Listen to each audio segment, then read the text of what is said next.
She's just kind of an all-American girl.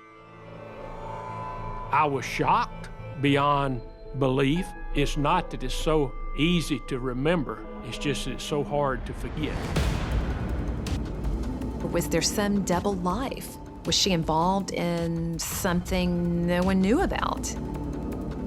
Everything that she ever did in her life, she became obsessed with. One of the amazing things about the medical examiner's job is that you see the bad side of everybody, all the dirty stuff that they didn't want people to know about. Every murder is a mystery. But a victim's body is a sea of evidence. Every fiber is a clue. Every wound, a piece of the puzzle. The medical examiner holds the key to unlock their stories and catch a killer. This is Secrets of the Morgue.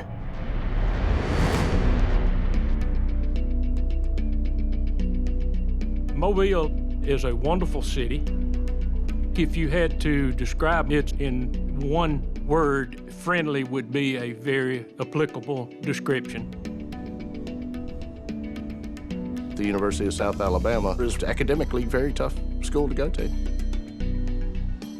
Crimes just didn't occur as often as in other parts. They had security guards who wrote some parking tickets, and that was basically it. One Saturday morning, staff and students come together for something much darker than academics. It was spread everywhere that this particular student, Katherine Foster, was missing. Katherine Foster is a great student, very respected, very popular. The Mobile police got involved, the campus government got involved, and so they've got people from all over the campus who joined together and just did a walkover of the campus. They started close around where Katherine normally was, her room, her dorm area, and then expanded from there. There was a wooded area several hundred yards from the dorms. 150 feet from the paved road, one of the participants saw something ahead as they were walking and got fairly close and realized it was a body. One of the friends identified her. This is Katherine. She just looked like she had walked out there and laid down on the ground. It's one of those things that just sticks with you. It's not that it's so easy to remember, it's just that it's so hard to forget. This is a 18-year-old female on the campus of the University of South Alabama, and now she's laying here dead. Why? Detective Williams works with Dr. Gary Cumberland to help discover what happened to Katherine Foster. Ironically, I was at our facility here at the campus. I was actually doing my fellowship in forensics. My supervisor at the time was Dr. Leroy Riddick. Dr. Riddick takes the lead as medical examiner on the case, with Dr. Cumberland assisting. Dr. Riddick and I both had this compulsion to do a good job on everything we did and be thorough. One of Dr. Riddick's principles was absolutely do not touch the body. So no one had touched the body, no one had moved it. She was laying on her back.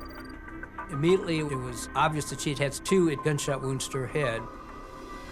One of them was an indeterminate range gunshot wound, which means that the barrel of the gun was far enough away that there wasn't any powder stippling around it. The other one was a closer range, almost contact wound. This appears to be a professional hit job. It's not a robbery, it's not random, it's not spur of the moment in a confrontation. There's a story behind an execution-style killing. All the reports we had was she was such a fine person, Christian person. She was doing nothing that should have put her in this position, but yet here she is dead. Katherine is a great student. She's pursuing a physical therapy degree, so she's serious about college and making the most of it. She was very involved in her church, the parents very involved in the local school where they knew everybody. When a young person goes away to college, they often begin to lead a much more independent life, and parents are often in the dark when it comes to how that person is leading their life. Folks who come from a very strict religious upbringing are often very quick to hide different parts of themselves from their family members. There was an effort put into trying to really do a good background on Katherine Foster. Was she involved in any at-risk behavior? Was she dealing with drug dealers? Doctors Riddick and Cumberland begin to analyze Katherine's body, looking for answers. It's one of the amazing things about the medical examiner's job is that you see the bad side of everybody, all the dirty stuff that they didn't want people to know about. We run toxicology on everybody. If you don't run it, then you don't know whether she is addicted to some certain type of drug, and that was what caused all the involvement. While investigators await the toxicology results, they interview Katherine's family to uncover a possible motive. Katherine is the last person in her family would ever expect to have someone hate her or to have any kind of conflict that might have led to something like this. Katherine's friends are also interviewed. She had her one great friend, Tish, who she knew very well from high school, and her friend, Jamie. Essentially, these young girls living a pretty innocent life. They're worried, they're kind of overwhelmed. We couldn't establish any criminal contact or anything that would have resulted in some professional hitman coming to Mobile and killing Katherine Foster. The results from the toxicology tests on Katherine come back. Her toxicology screen was basically negative. She hadn't been drinking. There are no drugs of abuse in her system, so it tells you that she wasn't under the control of any illegal substances or alcohol, so she probably had her wits about her when all this occurred. She had a group of friends, just living a normal life. She was not putting herself in the way of danger. To find her murdered just steps away from her dorm just was baffling. And what was the motive here? This particular one seemed almost motiveless. Police consider if sexual assault could have been the trigger for this shocking crime. We start going over the external surfaces to look for any signs of interaction with some force in the environment. Her clothing is not in disarray. There was no evidence that she had had a violent altercation with someone. There was no evidence of any type of sexual involvement.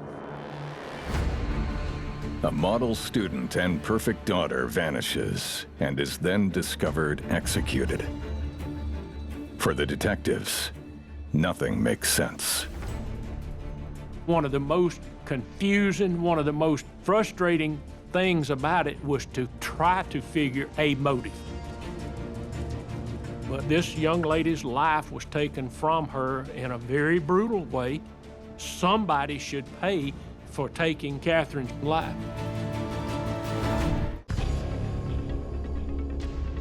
Detectives can't find a motive in the murder of Katherine Foster. In order to make sense of what little information they have, police focus on when she disappeared. One of the things that we did, we established a timeline for everybody involved in the case. They interview Katherine's friends, Tish Consolini and Jamie Kellum. We had determined that a Thursday morning, Jamie and Katherine, Tissy, they were going grocery shopping. Katherine and Jamie are to meet Tish at the car. Jamie reported that Katherine made the statement, "I forgot something. I will go get it and I will meet you at your car." Jamie tells us that Katherine leaves and she goes to her car to wait. Jamie and Tish wait for Katherine to come back, but she never does. Jamie thinks maybe that Katherine has run up on someone. They've gone here, gone there. There was no sense of worry because it was just campus life. Remember, this is not the age of a cell phone or the ability to text, so you just kind of had to go with the flow. But as the day goes on, this very responsible straight-A girl misses her 2 o'clock class, which Tish was in. Suddenly, there's a sense of worry of what's going on with Katherine. Tish called Mr. and Mrs. Foster and said, "Hey, have you heard from Katherine? She's missing. We don't know where she is. We thought maybe she had come home or whatever." And of course, the parents reported no. Katherine was last seen on Thursday, 2 days before her body is found. You usually wait 24 hours before that missing report is actually filed. So that report is not filed until the Friday after she's missing, which led to a lot of the confusion as far as time of death. Core mystery was time of death. You go down a decision tree, and once you set an estimated time of death, then you work within those parameters. Dr. Riddick uses a variety of factors to establish her time of death. He does his examination, again, looking for our classic things, the rigor, the loss of body temperature, looking for any evidence of insect infestation, which usually happens fairly quickly on a dead body. The flies will get on the body almost immediately after death. Flies just look for moisture to lay their eggs. Rigor is one of those things that when you're young and athletic like she was in her early 20s, that tends to be fairly consistent. He said, well, you know, we're looking probably at the 8 hours to 20 hours based on the body temperature. She didn't have any of the signs that made us think that it had been an extended period of time. The timing of Katherine's death raises a new question in the mystery of her murder. We are looking at a bracket of from Friday morning till Saturday morning to fit the estimated time of death. But then the question was, where had she been since Thursday? Jamie was the last person that reported seeing Katherine Foster. Police turn to the medical examiner to see if any evidence from the autopsy can point them to who may have killed her. The entrance wounds were both in the back of her head. There was still enough time for her heart to beat that it allowed the brain to swell up before the second bullet was fired. The fact that the swelling was there is indicative of the fact that she was still alive. Her heart was still beating, was pumping blood before the second bullet was fired. So that there was a time interval between the two. That should be an immediate indicator to you that this is an overkill, because most people will never survive the first gunshot. To me, it generally rings of some intimacy or some familiarity between the victim and the deceased. And that should be the first clue for you as to where you should be looking for a suspect. The detectives take a hard look at everyone in Katherine's social circle. Tish is Katherine's closest friend. She had this alibi that was solid. Where she was, there were witnesses to it. Well, Jamie's whereabouts was accounted for from the time Katherine went missing until the time her body was found. Jamie goes to Pascagoula and stays with her family. Tish and Jamie are ruled out. So the investigators' attention turns to Katherine's love life. In about half of the cases where a woman is murdered, police know that the primary suspect, the person who is likely behind their killing, is the romantic partner. She had a boyfriend. Her boyfriend, Tom, was around. Tom knew Katherine all of his life. They were high school sweethearts and then college sweethearts. But there had been this incident just recently at Mardi Gras where she saw him kiss another girl. But that was certainly a little bit of a flag to investigators. Detective Williams looks into Tom's activities at the time of Katherine's death. There were a couple of instances where on the Friday night leading into Saturday morning, it was a 6-hour period of time when Tom was not accounted for. As they question other students, one of them reports a surprising event within that exact span of time. There was a young lady living on campus that suffered a severe asthma condition. This young lady suffered such an attack that Saturday morning at approximately 2 a.m. And she immediately got up and opened her window. As she pushed her window open, she heard what she thought was 2 gunshots. Police press Tom, but he maintains he was alone at the time the shots were reported. If you don't have a concrete alibi, you offer them the opportunity to take a polygraph. A polygraph is an electronic analysis of certain bodily functions. They will look for the changes in the perspiration, in the respiration, in the body temperature. By and large, they give you a fairly good indication as to whether somebody's been deceptive or not. Tom failed the polygraph test. But when I looked at the report of the polygraph and he had failed it, I think that his feelings for her and his caring for her is what caused him to fail the polygraph test. There was nothing else beyond the fact that he must have done it because he's the boyfriend. Tom remains a suspect, but investigators reach out to the public and receive a startling lead. But they have this father come forward. His story was that his son, who was kind of troubled, obviously had some issues, had left that Thursday, of all things, with a gun. And he was mysteriously gone. He came back, he seemed rattled.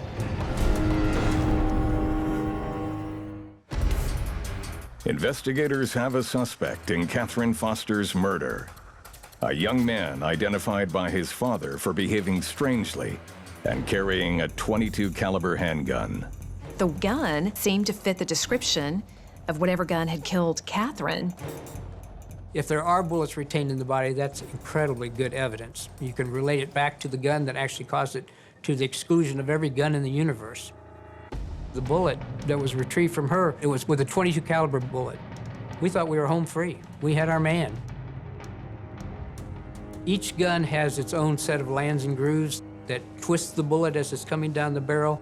So when the bullet comes out, the end of that barrel, it's being scraped a certain way so that if you put it under a comparison microscope, you have one bullet that you know was shot from that gun, and you have your unknown bullet. You can put them and compare them side by side and say, this is the gun that fired this bullet. You have to really admire this father for coming forward and caring enough about the case to want us to speak up, knowing it was his son that he was implicating. But then happily to realize, once they tested everything, that it was not his son. The bullets that killed Katherine do not match the young man's gun.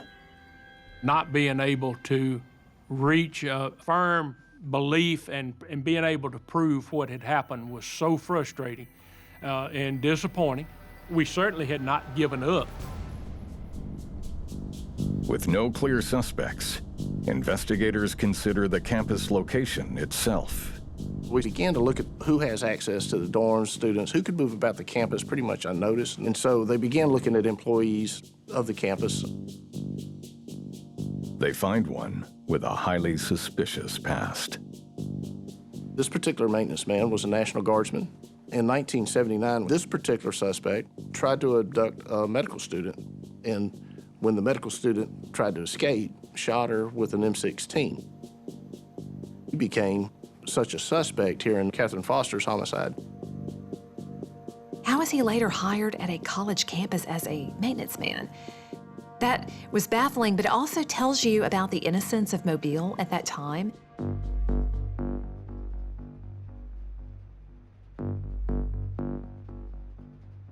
She's been missing since Thursday. There was a theory that she had been kidnapped and held against her will, and that the person that had kidnapped her finally realized, oh, what am I gonna do? Detectives turn to the medical examiners for any signs that the maintenance man could have held Katherine against her will. We look at the body and there are no external signs of being handcuffed or bound in any way. The first thing you think of, obviously, is drugs. You know, something had been given to her to make her compliant. But the absence of drugs eliminates a whole bunch of possibilities. You can have restraints that consist of a locked room or a locked closet. It doesn't have to be physically applied to the body. The original theory was that Katherine Foster was imprisoned in a room of some sort, and her clothing at the time that she was found was clean. And so the other theory was that she was kept nude.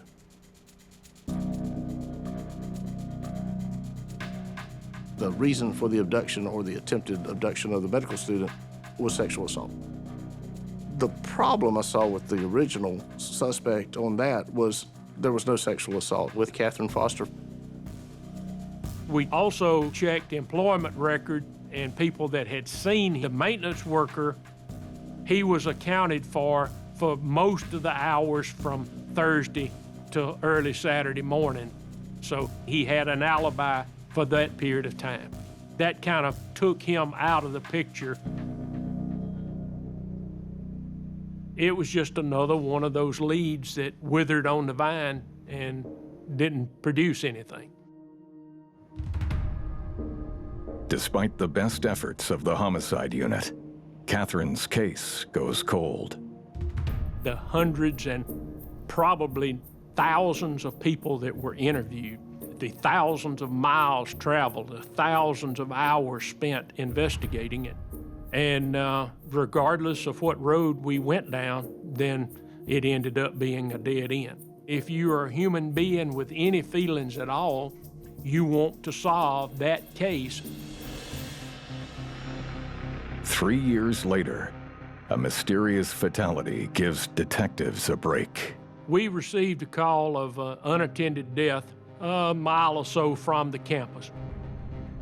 The person was identified as a security guard employed by the University of South Alabama at the time that Katherine Foster was killed. The security guard died for almost 3 years to the day after Katherine was killed. The timing of his death and the fact that he worked on Katherine's campus raises alarms. No one had seen him at work, and so they went to his house to find out what was wrong with him. And he was in his house and he was decomposing, so he was dead at that time. Police identify the man as Michael Maris. His body is sent to the morgue for autopsy. There was no evidence of trauma to the body, and so you automatically start thinking what else causes death in someone who's a relatively young individual like this. An overdose of medication of some sort or a poison is #1 on your hit list. We draw the toxicology, we draw blood, we draw urine, vitreous fluids, anything that we can get. As police process the crime scene, they make a startling find. One of the most prominent things that we observed was a copy of Katherine's autopsy report. Mr. Maris had secured that from the University of South Alabama Medical Center.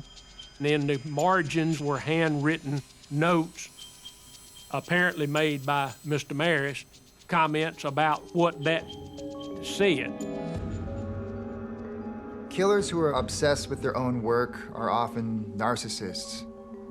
Sometimes they have this sense of gratification that comes with knowing that the public is still confused as to what happened. When investigators move through the rest of the house, they find a number of disturbing clues. We found an area that had been fenced off with what we know as chicken wire. And inside this, there was a mattress, some sheets, a pillow. That kind of fit the theory. Katherine was kept somehow imprisoned away from campus for 24 to 36 hours. There's this almost a shrine about Katherine Foster's homicide, pornography, and the sex dolls. There was kind of this assumption that Michael Maris, he had this terribly guilty conscience, and he had committed the crime, never got over it. Detectives looked to Dr. Cumberland to confirm their suspicion about Michael Maris. We opened up his stomach and looked at his gastric contents. There was just a whole handful of undissolved medicine in his stomach. And so we classified it as a suicide due to the overdose of his medicine. We thought we found our man. He's killed her, he feels guilty about it, he knows he's gonna get caught, he's committed suicide. Investigators feel they are closing in on Katherine Foster's killer, suicidal security guard Michael Maris. Now they need to prove it.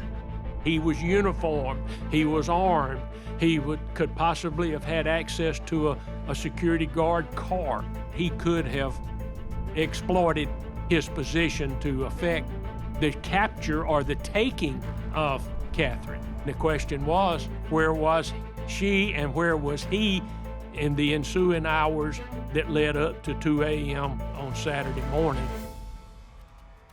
Detective Williams checks Michael Maris's timesheet.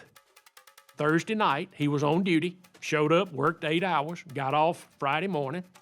He showed up Friday night, worked all night as far as we can determine, and was actually in the presence of a second security guard when we thought the shots were fired that killed Katherine Foster. The police realize Maris could not be the killer. Now, then the question became, what was his involvement with the Foster case? He had applied for a number of police departments, but had been rejected. He had been turned down because he couldn't pass the psychological tests. And so as a result, he was hoping that if he solved this case, which is the big case in the area, then they would have to hire him and bring him on board. The final piece of the puzzle is the holding cage found in his apartment. The grandfather had suffered dementia, and he would wander off into the neighborhood and go missing.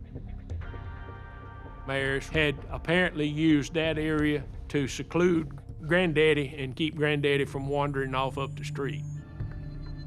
He committed suicide, his mother committed suicide, and we were able to document 4 other members of the immediate family that had committed suicide. Michael Maris was troubled, but he wasn't the killer. We thought we had it, and we didn't, and so it was back to the drawing board and back to square one to try to figure out what we were missing and where we could go from there. When you see somebody that's that young, that's got their whole life ahead of them, that's involved in absolutely no at-risk behavior whatsoever, to be executed in this manner really drove home a lot of the feelings within homicide detectives, who are usually pretty tough guys. Not only did it affect them, but the generations of homicide detectives that came after the original homicide detectives were completely obsessed with the case. And so there was constantly this review of the case that kept going on. Katherine Foster's case becomes legendary. 20 years pass with no break or leads. And yet Katherine's mysterious death is never forgotten by the police, the community, or the media. Amy Greer was a reporter, and we had gotten to be friends over the years with so many cases. Amy approached me one day and said, "We've got this new format. I can do a longer report." And I said, "Well, Amy, if the parents will agree with it, why not put it out there?" There was this hope that it would jog some memories or a sense of guilt from someone out there. Who knew? A few days after the program airs, detectives get a tip from a mysterious man named Ricky.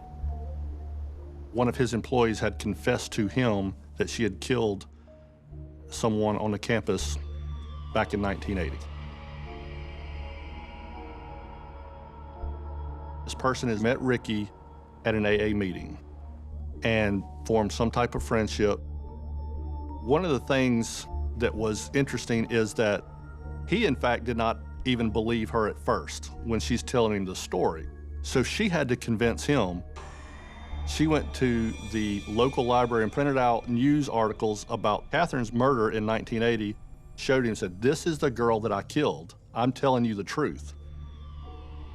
Part of this AA thing that they were a part of was going through these 12 steps. One of these 12 steps was trying to make amends to the person that you have wronged. If the person that you've wronged is deceased, it's normal to write them a letter.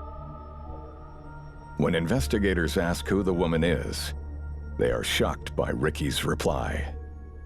The name of the suspect was Jamie Letson. In the file, the only name that was close to that was Jamie Killam. In fact, it was the same person. She had been married and had a new last name at that time. During the initial investigation of Katherine's murder, Jamie had been cleared of any suspicion, so police are skeptical of Ricky's story. He has a past himself. He had been arrested for manslaughter, and he had been arrested for perjury, lying. If you're dealing with a suspect who spent time in jail, you have to be very careful about what they're telling you and why they're telling you. They're not stupid. They've been there before, and they understand how the police work. We used to always say, if a criminal tells you today's Thursday, get out your calendar and have a look. To confirm Ricky's account, Detective Morgan searches for any evidence that Jamie wrote a confession letter. I tracked down her stepfather. I knocked on his door, talked to him, and asked if he had ever found a letter written by Jamie concerning Katherine's murder. His response was, "You mean the letter?" So I'm like, "Yes, the letter." And that's when he told me, he said, "Well, I will let you read it for yourself." What Jamie said was that she lured Katherine out into the woods under a false pretense, and that out there, she shot her in the back of the head.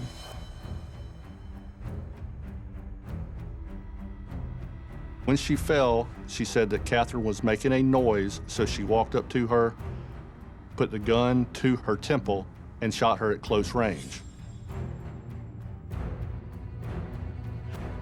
She immediately left the woods, and she went back over to the dorm and threw the gun into a dumpster. And then she just played it off as, "Where's Katherine?" The whole time, Jamie is acting as if nothing had happened. The letter is a stunning confession, but Jamie's stepfather raises a red flag. Jamie did have a history of just lying and exaggerating and telling these really crazy, stories. And so it completely destroys the credibility. It might seem strange to think that anyone would lie about killing another person. But in some social circles, the fact that you've killed someone can become a sign of respect.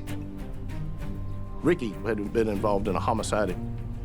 Because Jamie was such a braggart, it was believed at the time that she was just bragging that she had killed Katherine Foster just to make herself more interesting or more appealing to Ricky. I met with the prosecutors from the homicide team, and they were very much convinced Jamie Letson is nothing but a braggart and lying about her involvement. Detective Morgan has his doubts, but continues the investigation into Jamie. He contacts Dr. Cumberland, who is now the main medical examiner in the area. If Jamie was telling the truth, time of death became the issue in the case. The time of death didn't fit the parameters that Dr. Riddick had given at all. They were much longer. And Dr. Riddick said it was up to 20 hours. You've got to understand Dr. Riddick's reputation in this area. I mean, he is the guru of forensic pathology. Detective Barber and Dr. Cumberland visit now retired Dr. Riddick to examine the original calculations. Back then, Dr. Riddick had used rigor, insect activity, and body temperature to establish Katherine's time of death. In the review, they discover a file lost in the shuffle for 20 years. Dr. Riddick, as he began going through his notes, ended up pulling out a handwritten note on a legal piece of paper from back in 1980. And it was a vitreous potassium test that they did back then. A vitreous potassium test is yet another way of analyzing when death occurs. In the living state, all the cells have more potassium inside the cell than they do outside. So when the body dies, the potassium slowly leaks out. Since we know what the normal level is, when the cell dies and the level starts going up, we could use that as a determination to determine the time of death. A review of Katherine's potassium test reveals an important discrepancy, one that lines up with Jamie's confession. When they did the vitreous potassium test, they written down that the time of death, 44 hours, plus or minus 4 hours. Dr. Riddick, when he's able to come in with his notes and said, I made an error here, that became the turning point to where time of death was changed.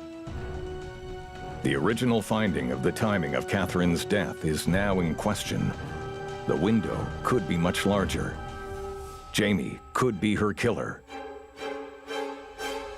But because so many years have passed, investigators feel they need new evidence to close the case. We need another type of scientific backing to say that, in fact, Katherine, could her body have been out in those woods for 48 hours?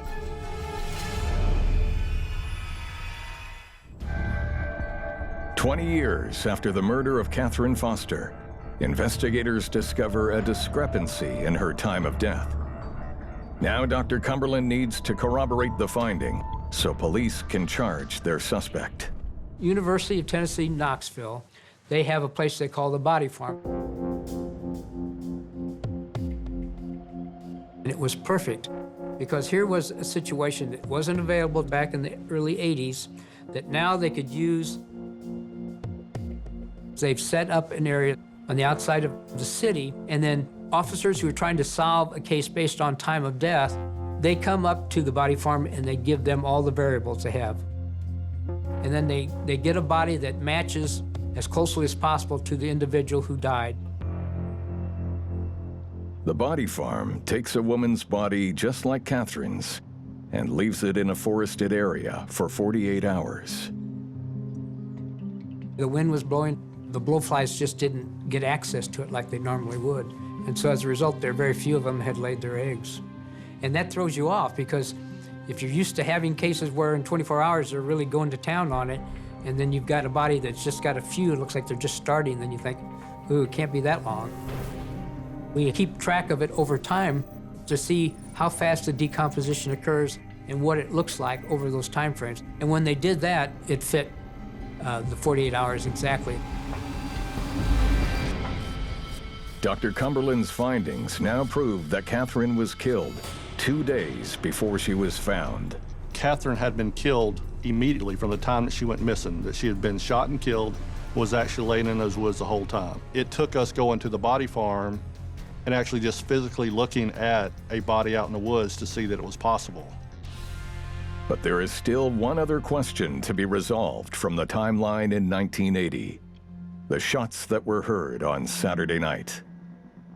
The young lady in the dorm heard the 2 gunshots, but 2 security officers were on duty, and they both reported hearing what they thought was fireworks. Apparently had had some problems with kids setting off fireworks in that area. The report of 2 a.m. gunshots is dismissed. Police confirm Jamie's confession is true. I was at the point in my career where very few things shocked me, but I was shocked beyond belief that Jamie was the one that was responsible for Katherine's murder. Going into this, everyone had this wonder, is it the boogeyman, somebody out of the darkness? It's not a boogeyman. It's someone who knew her. It's someone you would least expect, who was right there amongst everyone all the time. investigators put out an arrest warrant for Jamie. We learned that Jamie was in a halfway house. We drove to the halfway house. She was literally standing right by the driveway. I walked up to her, confirmed that she was Jamie, and we arrested her right there. And she was very emotional, actually.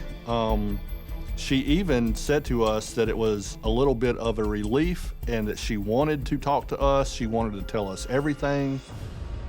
Jamie's motive for killing her best friend has to do with one of the original suspects in the case, Katherine's boyfriend. Jamie actually portrayed to her family that Tom was her boyfriend. She had gotten a hold of some pictures of Tom. She showed them to her family, saying this was her boyfriend. Everything that she ever did in her life became over the top obsessed with and just went to extremes about. On January 16th, 2010, Jamie Kellum is convicted and sentenced to life in prison. The investigation proved that she did it. The science proved that she did it, and that was more than enough for the jury. And then afterwards, being able to honestly just embrace that family and them thank you for helping provide some sort of justice for them, there's nothing like that in the world. The job that the ME did, it was a professional, it was a complete, it was total. He did everything that he could do. The science and the diligence that was expended resulted in the ability to then get the conviction in 2010. Katherine Foster's family, they've lost their daughter, and I suspect that even after all those years, they have not gotten beyond it. And that's weighed on their hearts all those years. Now that at least they know what happened and they have an answer, finally, justice is served.